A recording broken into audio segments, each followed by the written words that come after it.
제한적 속죄, 구약의 제사, 히브리서 9장 말씀으로 오늘도 하나님을 경험으로 알기 원합니다. 지금 우리가 하나님께 드려지는 예배는요, 엄밀히 따지면 제사 개념은 아니에요. 그러나 구약에 말씀하신 그 제사들, 그 제사는 하나님께 드리는 예배의 개념 또한 포함은 되어 있습니다. 그러면 도대체 이 두 가지가 무엇이 다른 걸까? 가장 다른 것이 구약의 제사에는 반복적인 형태가 있다라는 거죠. 그러나 지금은 더 이상 그 반복이 의미가 없다는 거예요. 왜냐하면 구원자 되시는 예수님이 모든 제사의 반복을 멈추셨어요. 그러니까 예수님 자체로 속죄물이 되셔서 그 흠없는 양이 되셔서 사람의 죄에 관한 문제들을 모두 완전히 해결해 주셨기 때문에 그렇습니다. 믿으시기 바라요. 아멘. 히브리서 9장 9절. 이것은 현재를 위한 비유입니다. 예물과 제사로는 예배드리는 자의 마음속까지 깨끗하게 할 수 없습니다. 아멘. 이렇게 이제 말씀하신단 말이죠. 그러나 구약의 제사와 지금의 예배는 공통점이 있어요. 그것은 바로 하나님을 경배하는 일입니다. 즉 예배의 대상은 오로지 하나님이라는 진리를 따르고 있다는 거죠. 이 사실은 변함이 없습니다. 이미 죄로 인한 사람은 구원의 은혜가 너무나 절실한 만큼 적어도 하나님께서 그 당시에 택한 이스라엘만큼은 그 죄사함에 대한 허락을 하셨다는 것을 알 수 있어요. 그 외의 이방인들은 구원함이 죄송한데 없었어요. 그러나 구약의 제사를 보면 알 수 있듯이 반복적이다. 그 이유가 뭘까? 근본적인 죄에 대한 해결은 여전히 남아있지만 왜 그렇게 반복적이었을까? 즉 구약의 제사법은 그리스도 예수를 예표하는 것은 사실이지만 그 역할을 임의로 제사장들이 맡아서 진행했다는 것을 알 수 있다는 얘기죠. 다시 말해서 완전한 구원자가 아닌 선택받은 이스라엘의 제한적이나마 허락하신 위임받은 그런 제사의 형태라는 얘기입니다. 구약의 제사에는 5가지 제사가 있었어요. 우리가 표를 이렇게 보여드리는데 잠깐 보면은 5가지가 번제, 또 소제, 화목제, 속죄제, 속건제 이렇게 있습니다. 보면 번제의 목적과 의미는 하나님과의 관계 회복, 헌신과 봉사를 다짐할 때 드려지는 예배, 제사겠죠. 그래서 예수 그리스도의 온전한 희생을 상징한다. 그 다음에 소제 같은 경우는 은혜에 감사하고 충성의 삶을 다짐할 때 자신의 소유의 전체가 하나님 것임을 인식한다. 예수 그리스도의 흠없음과 온전한 충성을 상징하는 겁니다. 화목제는 그 화목이란 말 여러분들 알다시피 하나님과의 화평과 친교를 위한 것. 그 안에는 감사제가 있고요, 서원제가 있고 낙헌제라는 게 있어요. 그러니까 예수님은 하나님과 인간과의 관계의 교제를 가능케 하시는 유일한 길임을 말씀하시는 거죠. 중보자, 중재자가 되신다는 얘기죠. 그리고 속죄제, 지금 우리가 좀 더 관심 있게 보는 속죄제가 뭐냐면 죄사함과 그 죄로 인해서 하나님과의 단절된 그 관계를 회복한다. 바로 예수 그리스도의 속죄 사역을 상징하고 있습니다. 그 다음에 속건제라는 게 있는데 이것은 삶에 이제 살아가면서 있어서 이제 일어나는 일들에 대한 건데 그 성물, 거룩한 물건 또한 그 금지된 그런 명령들을 범한 사람들이 즉 또 이웃에 대한 범죄한 것에 대한 회복을 얘기해요. 이것을 예수 그리스도의 대속의 죽음을 상징한다. 이렇게 5가지가 있고요. 하나 더 얘기한다면 대속죄일이라는 게 있습니다. 대속죄일이라는 게 있어요. 그러니까 구약의 제사를 보면 알 수 있듯이 이미 죽은 자를 위한 것은 아니라는 사실입니다. 그죠? 우리가 제사를 보면 알 수 있듯이 조상을 위한다는 개념이 크잖아요. 그렇지만은 구약의 제사를 보면 오직 창조주 되시는 전지전능하신 하나님께 드려지는 게 다예요. 그리고 중요한 것은 이 제사의 복잡한 절차들에 대한 수고는 결국 사람의 죄됨에 대한 인식이라는 거죠. 그 죄에 대한 심판은 오직 하나님이 주관하신다는 사실 또한 포함이 되어 있습니다. 결국 제사의 결과는 준비하는 사람이 어떤 마음으로 준비하느냐에 따라서 심판이 결정된다 이거예요. 그 결과가 결정된다. 그러니까 구약의 제사에는 그때 바로바로 나타나는 그 결과로 알 수 있었다는 점, 바로 이게 구약 제사의 특징 중에 하나입니다. 따라서 죄로 인한 사망으로 살아가는 이 사람들에게 하나님께서 굳이 왜 제사를 그 당시에 이스라엘 백성들에게 만들어서 그 절차를 철저하게 지켜서 죄 사함을 받을 수 있도록 하신 것이냐? 이것은 사람이 구원의 소망을 가질 수 있는 기회를 마련해 주시는 전적인 하나님의 은혜라는 사실을 오늘날 우리에게 하나님께서 깨닫게 해주시는 메시지인 겁니다. 그래서 구약의 제사의 대부분은 생명과 관련이 있어요. 그리고 드려지는 그 제물은 흠이 없어야 된다는 점입니다. 아울러서 제사의 핵심이 뭐냐면 피로 인해서 죄에 대한 것들을 사함받는다 이렇게 돼 있단 말이죠. 당연한 걸 수도 있어요. 왜냐하면 피는 생명을 우리가 얘기합니다. 따라서 그 피가 정결해야 된다는 얘기죠. 지금으로 따지면 나의 영적인 상태, 내 마음의 상태가 정결해야 된다. 이런 의미를, 그 상징을 갖고 있다는 얘기죠. 우리가 사람들끼리 얘기할 때 보면 어떤 죄를 말할 때 그 피가 더럽다 이렇게 하잖아요. 갑자기 뭐 죄면 더러운 피입니까? 이게 상징적이라는 의미잖아요. 그래서 더러운 피를 난 손에 묻히기 싫어 이런 것은 뭐예요? 어떤 표현적인 상징이란 말이죠. 즉 뭡니까? 마음의 상태를 얘기하는 거잖아요. 그죠? 구약의 제사의 이 상징이 그런 의미들을 다 가지고 있는 겁니다. 그리고 온전하기보다는, 완전하기보다는 반복적인 절차를 통해서 언제나 하나님의 자녀답게 살아가는 모습을 유지해야 된다. 이 개념이 큰 거예요. 즉 제사를 통해서 세상과 구별됨을 증명하는 거죠. 그래서 거룩하신 하나님께 예배할 수 있는 자격을 얻을 수 있다라는 점이에요. 그러니까 지금 오늘날의 예배에 구약의 제사의 상징적인 것들이 지금은 실질적으로 우리 삶 안에 있을 때 내 마음의 상태를 대부분 다 이야기하고 있다는 얘기입니다. 그렇죠? 그래서 지금은 내가 예배하는 마음의 자세를 얘기한다. 그렇게 보면 여러분들 지금 제가 말하기는 쉽잖아요. 구약의 제사가 이런 게 있고요, 5가지가 있고요, 이렇게 얘기하기 쉬운데 여러분 정말 상상하기 쉽지 않고 어렵습니다. 그 현장이요 거의 피바다 수준이에요. 왜냐하면 하나님의 사랑이 얼마나 깊으신지 사람에게 그것에 대해서 묻기보다는 그 죄를 동물에게 전가시켜서 그 죄가 그 동물이 대신 받도록 해서 그 죄사함을 얻을 수 있는 그런 형태로 만들어 놓으셨다는 거예요. 그러니까 하나님이 사람을 얼마나 사랑하신 줄 알겠죠. 그죠? 동물이 뭐라고 동물에게 안수해서, 흠없는 동물을 찾아서 안수해서 그 죄를 전가시켜서 그 동물이 죽으면 내 죄가 사함받는다. 어찌 보면 웃기는 얘기인데 하나님께서 그 정도로 사람에게 사랑을 베풀어 주시고 은혜를 베풀어 주셨다 이겁니다. 이걸 우리가 지금 깨달아야 되는 거예요. 그래야 감사가 있죠. 히브리서 9장 1절에서 8절.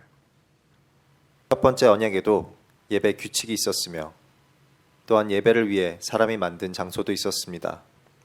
먼저 성막이 세워졌습니다. 성막의 앞부분은 성소라 불렀습니다. 그곳에는 촛대와 빵이 놓여진 상이 있었는데 하나님을 위해 거룩하게 예비된 것이었습니다. 휘장으로 가려진 성소 안쪽에는 지성소라고 하는 작은 방이 있었습니다. 그곳에는 향을 피우는 금제단과 금으로 입혀진 법궤가 놓여 있었습니다. 법궤 안에는 만나를 담은 금 항아리와 아론의 쌍난 지팡이, 그리고 옛 언약이 새겨진 돌판이 들어 있었습니다. 법궤 위에는 하나님의 영광을 나타내는 날개 달린 생물인 그룹들이 날개로 뚜껑을 덮고 있었습니다. 그러나 지금 이런 것들에 대해서 일일이 다 말할 수는 없습니다. 이 모든 것이 성막 안에 준비되어 있어서 제사장들은 언제나 첫 번째 방에 들어가 예배를 드렸습니다. 그러나 두 번째 방에는 오직 대제사장만이 1년에 한 번 들어갈 수 있었습니다. 또 대제사장도 피 없이는 결코 그곳에 들어갈 수 없었습니다. 그는 그 피를 자기 자신과 백성의 죄를 위해 하나님께 드렸습니다. 이것은 그들이 모르고 지은 죄를 위하여 드리는 것입니다.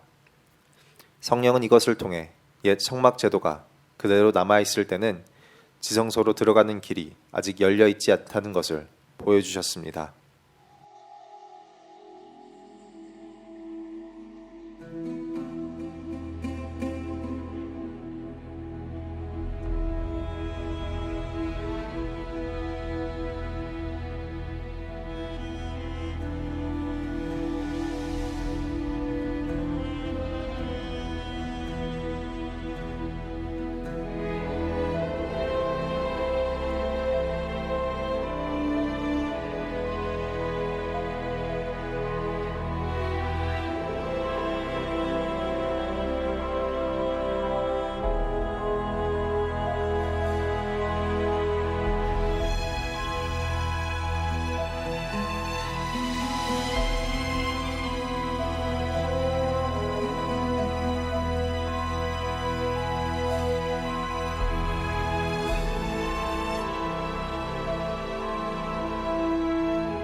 예, 대충 짧게 봐서 좀 헷갈릴 수 있는데 오늘 지금 우리가 좀 전에 함께 읽었던 이 말씀 안에 그 내용이 거기 그대로 있는 거예요. 그래서 그룹이라는 것이 천사를 의미합니다. 천사.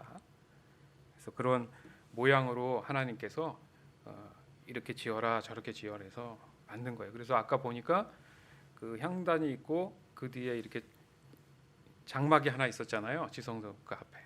그 예수님이 십자가에 오르셔서 다 이루었다 하셨을 때 휘장이 장막이 그 안에 휘장이 찢어졌다. 그게 거기가 찢어진 겁니다. 그러니까 그 사람이 들어갈 수 없는 그런 오늘 말씀에도 보면 오직 대제사장만이 들어갈 수 있는 그 안으로 들어갈 수 있는 마지막 관문인 그게 찢어짐으로 인해서 더 이상의 이제 번제 반복적인 그 제사는 이제 사라진 거죠. 근데 우리가 주목해야 될 게 바로 그거예요. 아까도 5가지 제사가 있었지만 마지막에 제가 잠깐 언급했던 대속죄일이라는 게 있습니다. 대속죄일. 그래서 오늘 본문 9장 7절 말씀에도 보면 두 번째 방에서는 바로 지성소죠. 밖에 성소가 있었고 오직 대제사장만이 1년에 한 번 들어갈 수 있다.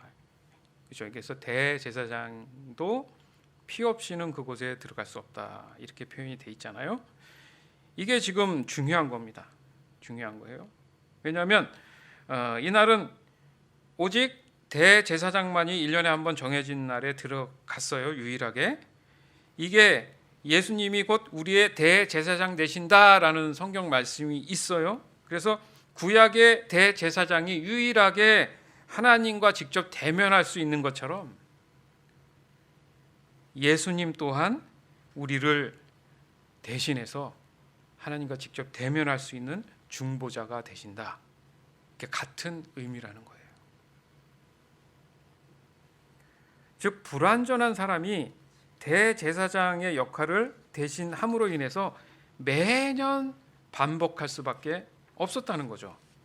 그러나 이제는 진짜 대제사장 되시는 예수님이 직접 우리에게 오신 이상은 더 이상은 반복은 존재하지 않는다. 이게 지금 히브리서 9장에서 말씀하시는 겁니다. 사실은 동영상에 오늘 하나 더 있는데 원래는 3개예요. 마지막 거 같은 경우는 이제 그 성경에 사마리아 나오죠. 사마리아인들이 아직도 거기 이제 그들이 분포되어 있는 곳에 그리심산이라는 곳이 있습니다. 성경에도 그 지명이 나오죠. 거기는 여전히 구약의 제사의 형태처럼 이렇게 양을 잡는다든가 이런 게 동영상으로 있어요. 근데 그게 사람들이 다 모여 있고 사람들이 양을 사가죠. 그러면 거기에 하얀 옷을 입은 이제 마치 제사장들이라는 개념으로 그 사람들이 요즘 그러면 중간에 이렇게 또랑이 있어요. 또랑 앞에서 이렇게 제단처럼 생긴 곳이 여러 군데 있는데 그 양을 눕혀놓고 살아있는 양을 눕혀놓고 칼로 목을 땁니다. 그럼 어떻게 돼요? 피가 확 쏟아지겠죠. 그렇죠. 그게 한두 마리가 아니에요. 사람이 많이 모여 있고 한두 마리가 아니에요. 그래서 그게 피가 강같이 흘러가요. 그렇기 때문에 또랑이 있는 거예요. 그럼 비린내도 많이 나겠죠. 물까지 섞어서 아까 보면 그죠? 뿌리니까 그걸 차마 보여드리긴 쉽지 않더라고요. 직접 이게 따는 장면이 나오는데 원래 성경의 말씀은 그게 어떻게 돼요? 죄사함이기 때문에 그게 징그럽다 안 징그럽다의 문제가 아니잖아요. 근데 중요한 게 뭐냐면 아직도 그걸 하고 있다. 근데 오늘 말씀해 보니까 굳이 그걸 할 필요가 지금은 없습니다. 그럼에도 불구하고 여전히 예수 그리스도를 인정하고 있지 않다는 얘기예요. 세상 죄는 심각하죠. 지금 이거에 대한 우리가 심각성을 깨달아야 된다는 얘기입니다. 죄의 문제는 내가 예수 그리스도를 믿음으로 말미해서 더 이상 묻지 않는 부분이에요. 함정에 빠지면 안 됩니다. 이것이 우리의 신앙이 마치 지금 편리해졌다라는 의미가 아니에요. 단 한 번에 끝났다 이게.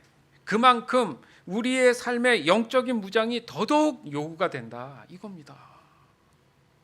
차라리 눈에 보이고 그때그때 결과가 눈에 나타나면 내가 잘했구나 못했구나를 더 쉬울 수도 있잖아요. 그렇죠?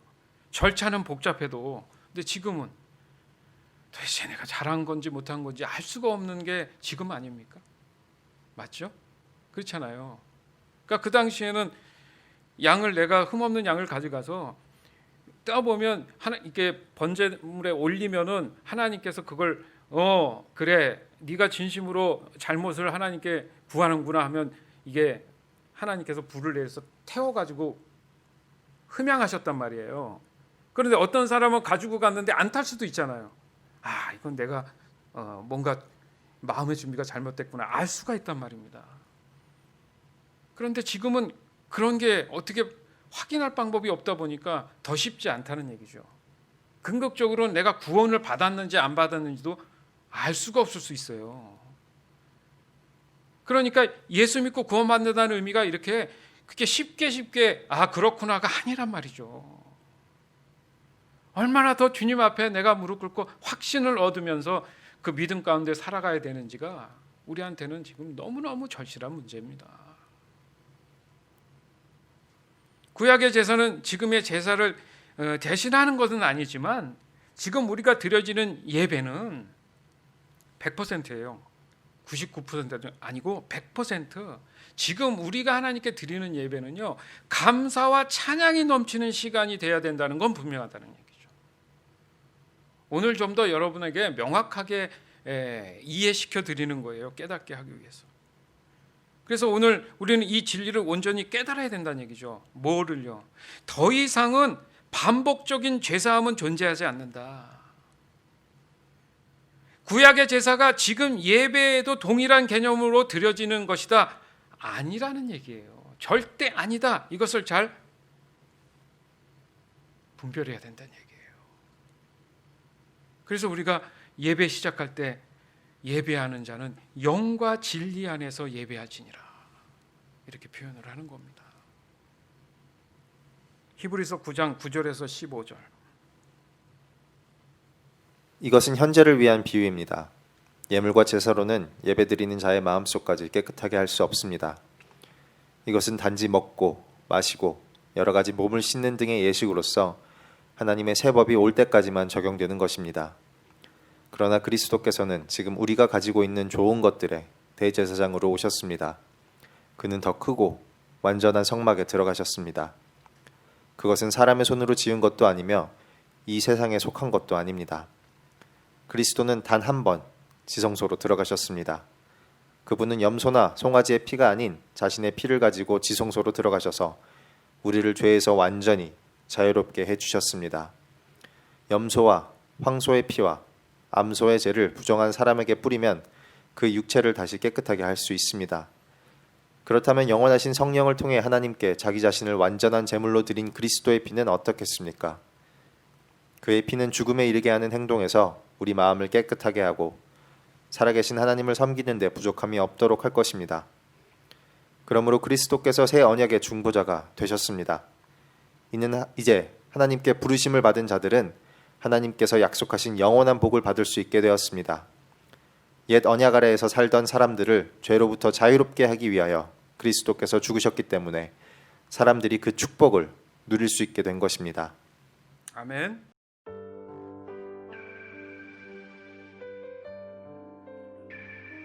너희 중에 누구든지 여호와께 예물을 드리려거든 가축 중에서 소나 양으로 예물을 드릴지니라.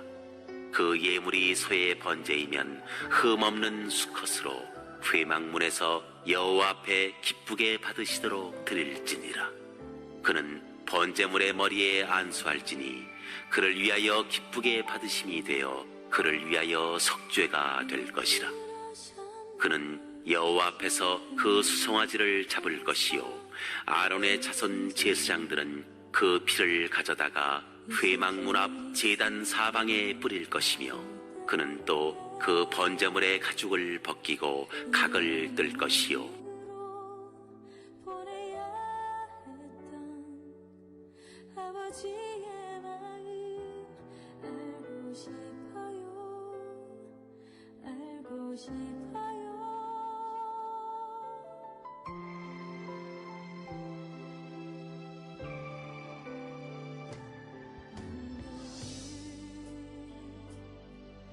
삼키시며 떨리는 손을 잡고 감사와 눈물을 흘리고 평생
따라서 우리는 새 언약을 받은 사람들이에요. 새 언약. 지금 좀 전에 읽었던 말씀들 중에 보면 구약의 제사는 새 언약이 오기 전까지 잠깐 보여지는 그런 부분들이다. 예표다. 정말 지금 중요한 핵심은 정말 진짜가 올 것이다. 그러면서 그 제사를 통해서 우리가 좀 전에 화면을 잠깐 봤지만 그거 낭만적인 일이 아닙니다. 생각해 보세요. 그 당시에 뭐 세탁 시설이 잘 돼 있었겠습니까?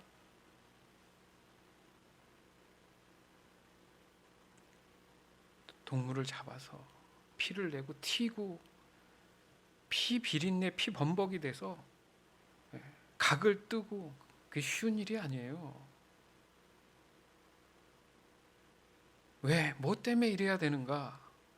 나 때문에. 내 죄 때문에. 그렇게까지 해야 된다면 할 수밖에 없다. 그 피 흘림. 예수님이 이 땅 가운데 오셔서 하신 일입니다. 피를 다 쏟아내셨어요. 채찍에 살점이 떨어져 나가고 가시로 만든 관을 만들어서 머리에 눌렀을 때 머릿속 깊이 박혀서 피가 흘러나오고 왜? 나 때문에. 나의 뭐 때문에? 죄 때문에.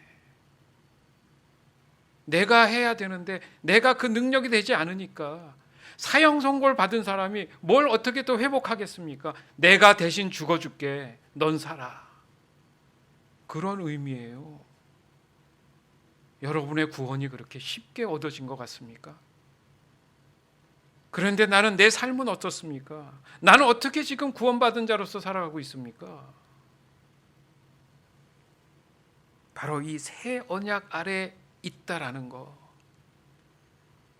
하나님의 그 부르심 받은 자들은 하나님께서 약속하신 영원한 복을 받게 됐다는 이 말, 간단한 이 문장이 쉬운 일이 아니었다라는 거예요, 여러분.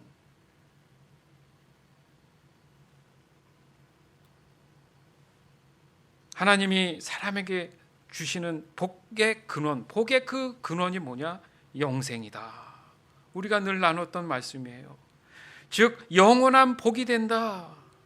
그렇기 때문에 예수님이 오시기 전 그 옛 언약 아래 있던 사람들 중에도 온전한 예배로 자신의 죄를 늘 고백하고 사함 받았던 그들의 모습, 매일 반복되더라도 하루에 몇 번씩이더라도 양을 잡아야 되고 또 드려야 되고 다시 돌이켜야 되는 그 시간들을 보내는 그들, 그렇지만 성실하게 신실하게 임했던 그 사람들은 새 언약 곧 예수 그리스도가 오시는 그날 이후로 동일하게 영생한 복을 누리게 됐다. 그러니까 그들은 이미 죽은 사람들이잖아요. 그렇지만 그들 또한 예수님이 다시 오시는 그날에 그들도 들림을 받을 것이다. 이렇게 말씀하시는 거예요. 그러니까 그때는 아니고 지금이고가 아니에요. 이건 다 이어져 있습니다. 중요한 건 내가 하나님 앞에 구원받은 자로서의 신실한 삶을 살아가고 있는가. 이걸 보신다는 얘기예요. 즉 사람의 죽음은 그 사람의 영생이 보장되는 순간이구나. 따라서 우리의 믿음은 내 육신이 살아있는 동안에는 온전해야 되는구나. 아멘.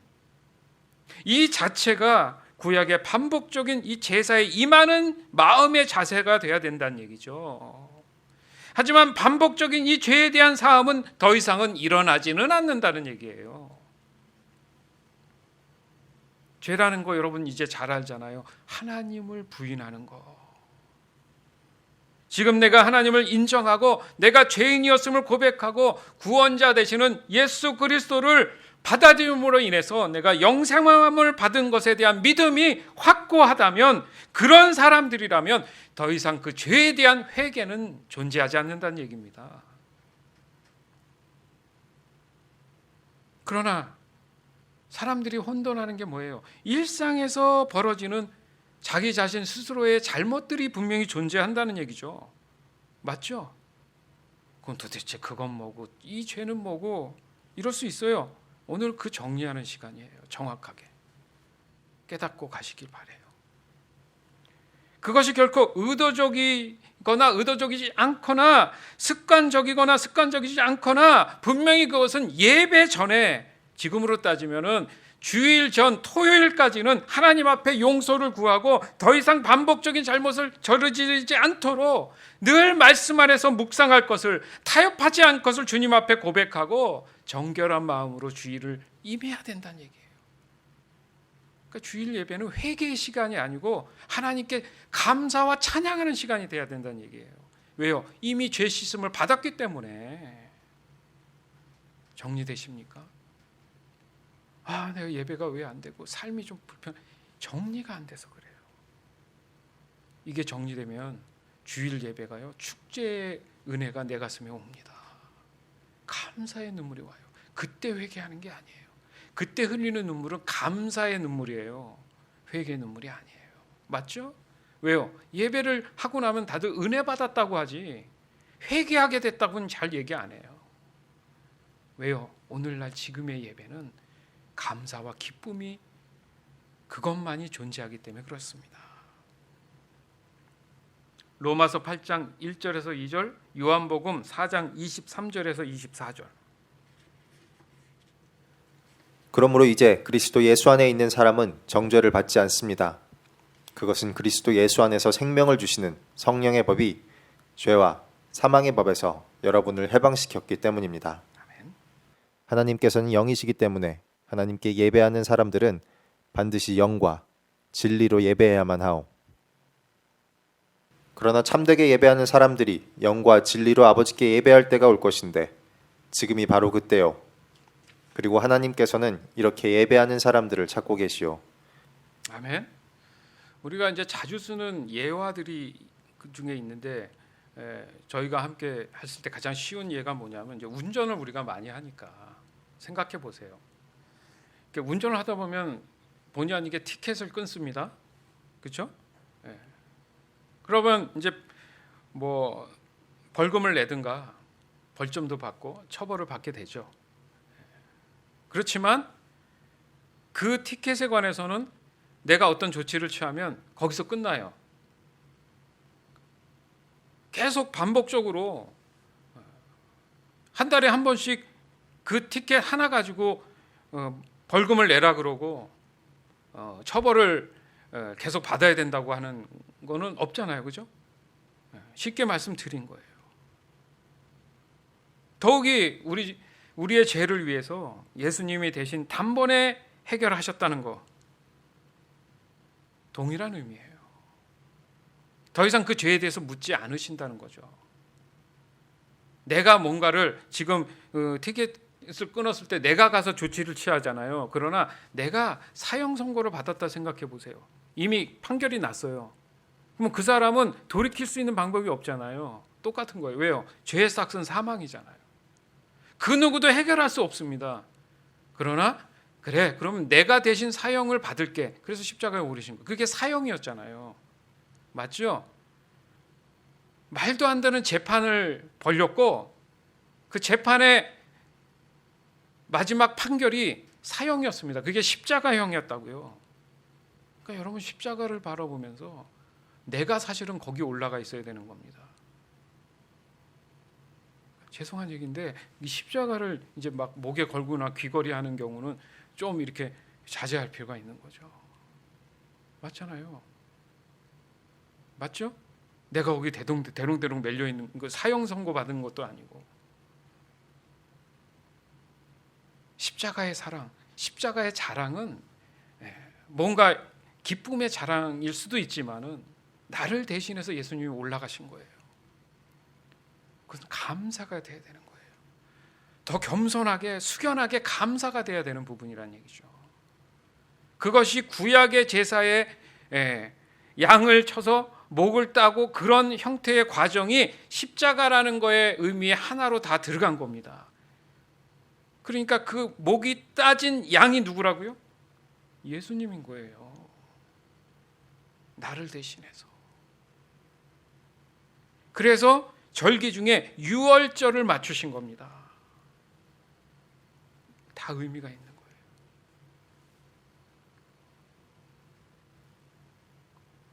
단번에 그 죄에 대한 부분이 해결됐다.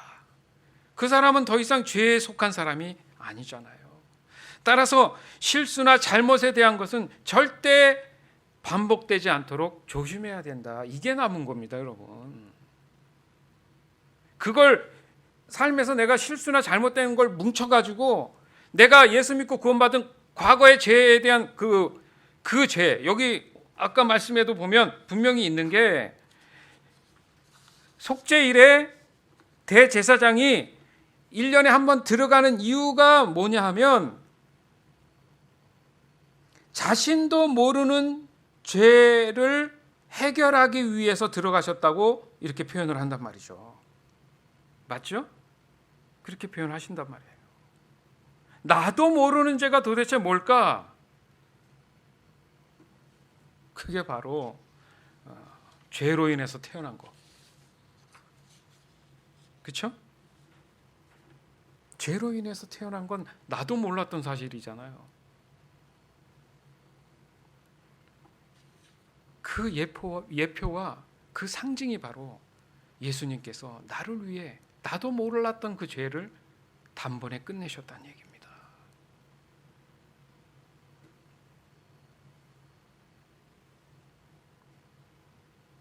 그런데 내가 일반적인 지금 구분하지 못했던 그런 삶에서 벌어지는 그 잘못들이 자꾸 쌓이다 보면 마음이 어떻겠어요? 강팍해지겠죠. 안 좋아져요, 계속. 그러다 보면 어느 순간 하나님을 등질 수 있는 일도 생긴다는 얘기입니다. 그것을 성경은 하나님의 자녀에게 이런 문제가 우려된다고 지금 말씀하시는 거예요. 정리가 되십니까? 히브리서 9장 16절에서 28절. 유언이 효력을 나타내려면 그 유언을 쓴 사람이 죽었다는 사실이 증명되어야 합니다. 그 사람이 살아있는 한 유언은 아무 쓸모가 없습니다. 오직 죽은 후에만 쓸모가 있는 것입니다. 이처럼 옛 언약도 죽음을 나타내는 피 없이 세운 것이 아닙니다. 모세는 백성들에게 율법에 적힌 모든 계명을 말해 주었습니다. 그리고 송아지의 피를 물과 함께 섞은 다음 붉은 양털과 우슬초에 적셔서 율법책과 백성들에게 뿌렸습니다. 그리고 이것은 하나님께서 여러분에게 순종하라고 명령하신 언약의 피입니다. 라고 말했습니다. 모세는 성막과 예배에 쓰이는 모든 물건에도 그런 방법으로 피를 뿌렸습니다. 율법은 거의 모든 것이 피로써 깨끗해지며 피 흘림이 없으면 죄의 용서도 없다고 말합니다. 하늘에 있는 참된 것들을 모방한 이 땅의 모형은 동물의 피로 깨끗해져야 합니다. 그러나 하늘에 있는 것들은 더 좋은 제물이 필요합니다. 그리스도께서는 사람이 지은 지성소에 들어가지 않으셨습니다. 그것은 참된 것의 모형일 뿐입니다. 그리스도께서는 하늘에 올라가시고 그곳에서 우리를 도우시려고 하나님 앞에 서신 것입니다.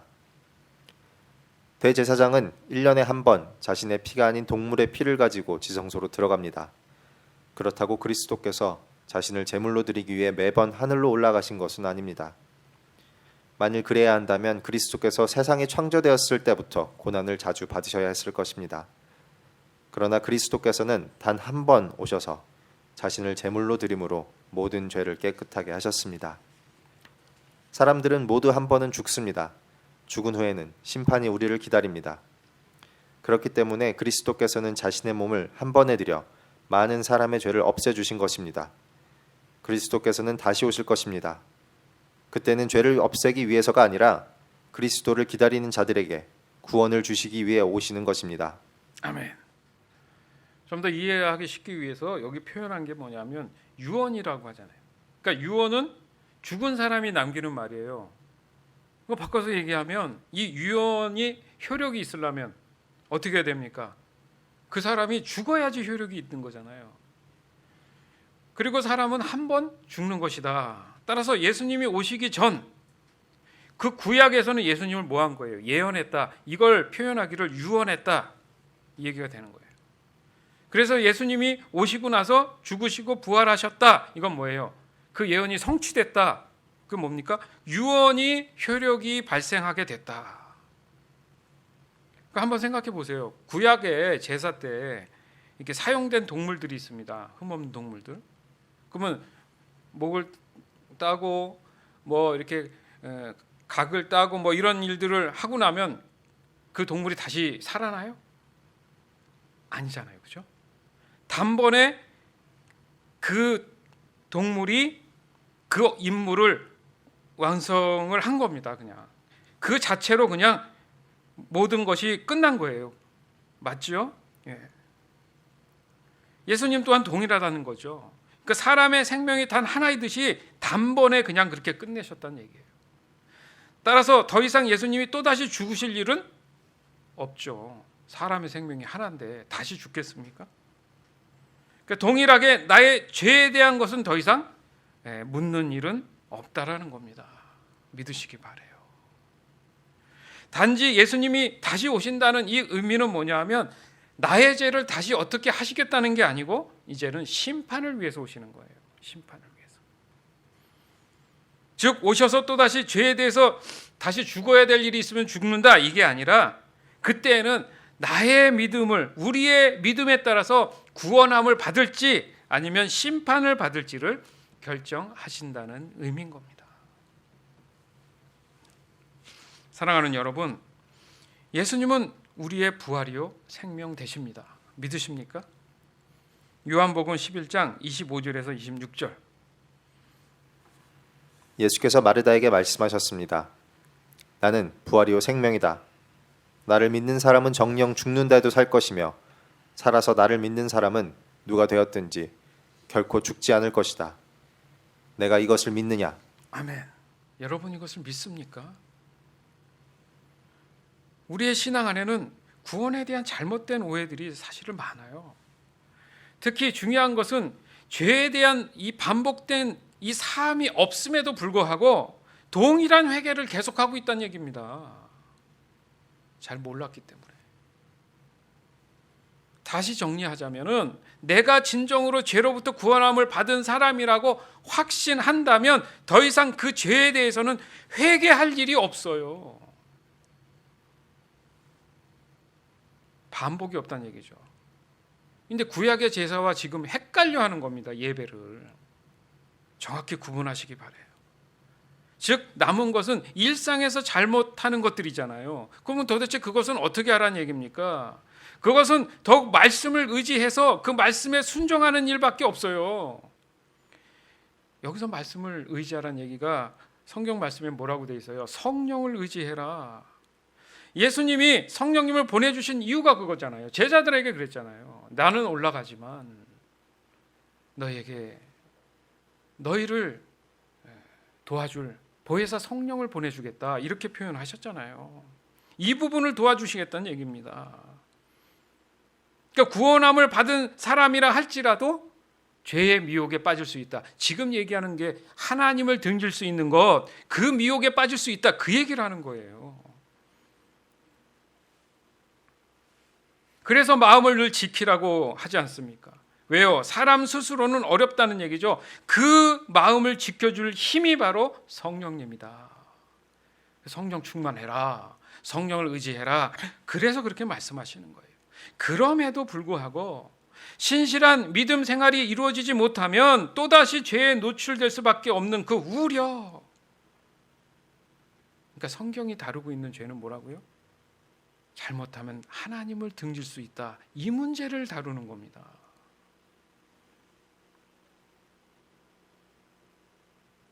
따라서 우리가 쓰는 말 중에 이 회개한다는 말, 그 의미는 이해한다니까요. 뭐라 하는 게 아니라 그 의미는 정말 이해해요. 왜요? 진심으로 내가 잘못을 알게 된 거예요. 근데 그게 원죄에 대한 문제가 아니고 삶에서 벌어지는 실수나 이런 것들을 죄의 개념으로 묶어버리니까 헷갈린 거죠. 그러나 원죄에 대한 것이고 만약 그게 대제사장이 되시는 예수님이 나를 위해서 대신 속죄물이 됐고 그것에 대해서 다 해결하셨다.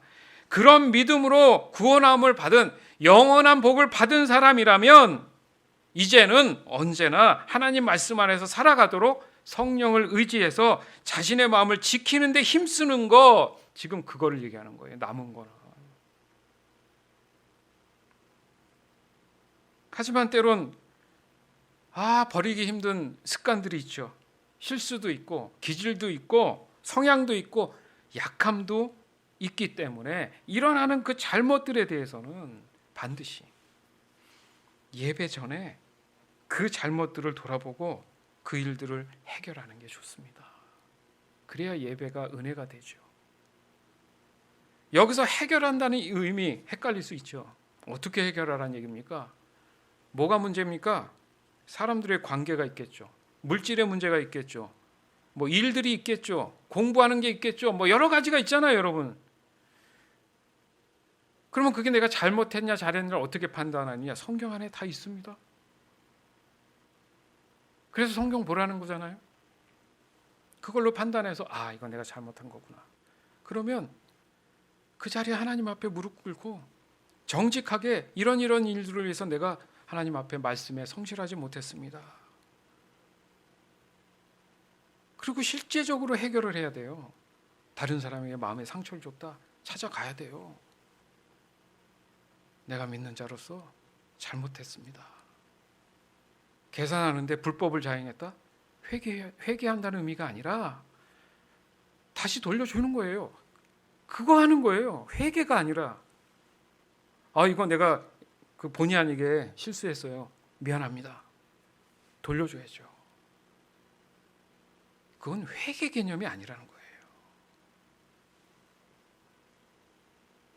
즉, 나도 사람인지라 실수할 수 있는 거 아니에요? 이런 전제를 하지 말라는 거예요. 그게 미혹입니다.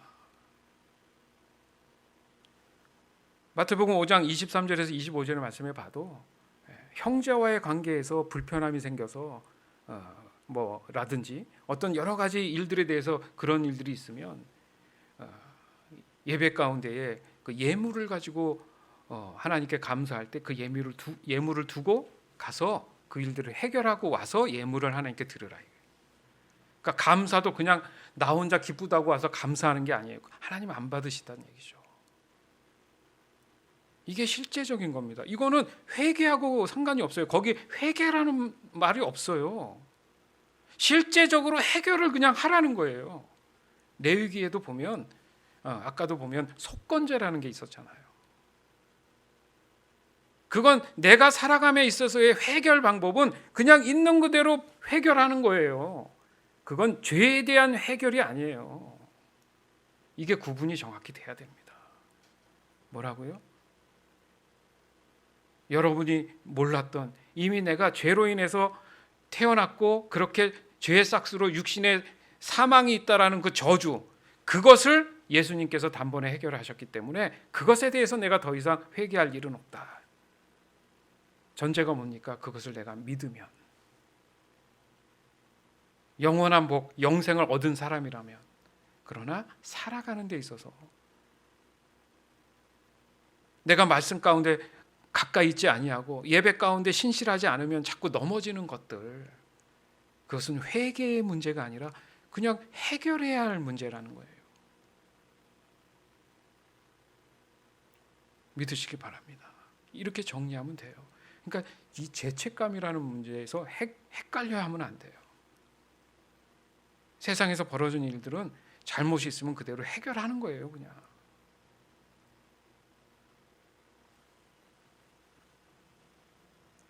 무엇이든지 고이면 썩게 돼 있습니다. 쌓이면 썩게 돼 있어요. 특히 마음에서 모든 것이 결정됩니다. 명심하세요. 사사롭고 별거 아닌데 넘어가는 여러분 삶 가운데 실수하고 잘못되는 것들이 쌓이고 쌓이면 너무 덩어리가 커져가지고 그 암덩어리는 더 이상 회복이 안 되면 어떻게 포기하잖아요. 그냥 죽는 날 마음으로 편하게 받으라고 하잖아요. 그건 사형 선고입니다. 더 중요한 거. 그렇게 된 상태에서 내가 이거 잘못했구나, 이제 다시 하나님 등 돌렸는데 돌이켜서 다시 가야지 하나님 안 받으십니다. 명심하세요. 두 번째는 왜요? 예수님이 두 번 다시 죽을 수는 없잖아요. 단 한 번의 속죄함이 있는 것처럼 두 번의 속죄함은 없습니다. 그러니까 내가 믿음 생활 있을 때 잘해야 되는 거예요. 이게 지금 핵심이에요. 그러니까 지금 구별하고 분별하자는 얘기를 하는 거예요. 헷갈려 하지 말라는 겁니다. 잠언 4장 23절. 무엇보다 내 마음을 지켜라. 이는 생명의 근원이 마음에서부터 흘러나오기 때문이다. 아멘. 여러분 마음을 지키셔야 되는 거예요.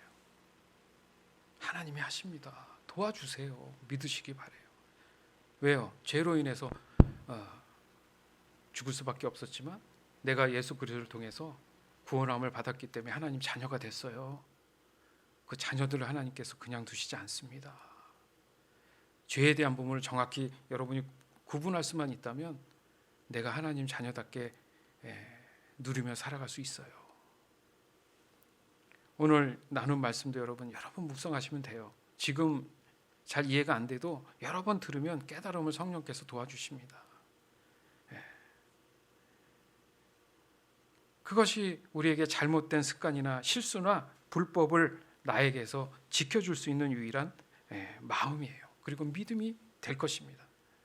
따라서 이미 여러분에게 하나님께서 주신 영원한 복을 내 육신이 끝나는 그날까지 누리며 살아갈 때에 예수님 오시는 그 순간 심판이 아닌 들림을 받는 저와 여러분이 되기를 주님의 이름으로 축원합니다.